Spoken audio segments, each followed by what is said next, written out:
laisse le choix. On va parler du top puisqu'il est assez intéressant, puisqu'on retrouve justement deux crypto-monnaies qui sont en lien avec l'IA. Alors on retrouve River, plus 90% sur 7 jours. Donc c'est un fonctionnement protocole de DeFi qui en fait est utilisé dans la coordination de liquidité entre différentes chaînes. C'est-à-dire j'ai un actif sur une chaîne, je peux le garantir sur une chaîne pour pouvoir les mettre sur une autre. Tokenomie de 100 millions de jetons au maximum, 20 millions de jetons déjà émis, donc 80% de la supply encore à être imprimée. 87% des jetons sont détenus par les 10 plus gros portefeuilles. Voilà, ça vous donne déjà un bon a priori de ce que ça pourrait rendre plus tard. Pour moi, un peu trop risqué. En revanche, les deux suivantes, donc en lien avec l'IA. Artificial Super Intelligence Alliance, on en a déjà parlé dernièrement, plus 58% sur 7 jours. C'est un regroupement de plusieurs protocoles d'IA liés à la blockchain. 2,71 milliards de jetons au maximum. Aujourd'hui, 2,26 milliards de jetons. Donc, on arrive pratiquement au bout. En revanche, 50% de ces jetons étaient réservés aux ADV, à la fondation et aux créateurs de ce jeton. Donc, c'est une thématique qui est énormément portée par l'IA aujourd'hui, tout comme BitTensor, TAO, plus 38% sur 7 jours, plus 222 000% depuis mars 2023.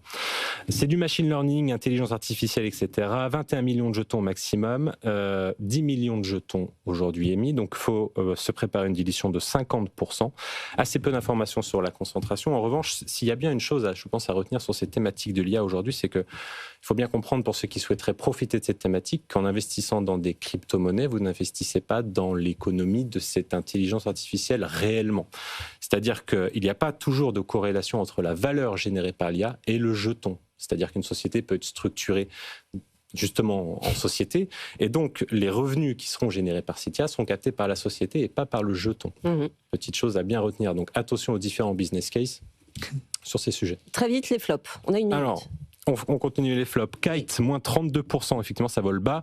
C'est du paiement par IA cette fois-ci, donc très volatile. 18 milliards de jetons au maximum, 1,8 milliard de jetons imprimés, donc 1/5 uniquement. Donc il faut s'attendre à une grosse dilution d'encore 80%. Et 68% des jetons sont détenus par 10 portefeuilles. On a ensuite Pi, moins 17%. C'est mon chouchou des cryptos les plus nuls, en fait, ce truc-là. Pi Network, désolé.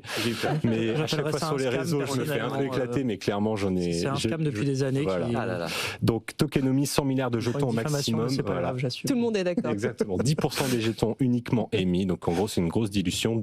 Les 90% des Pi sont détenus par les 100 plus gros wallets. Et en dernier, Morpho, on en parle régulièrement ici. C'est très volatile, moins 11% cette fois-ci en revanche sur 7 jours. C'est du DeFi Lending, un concurrent, on va dire, à AV.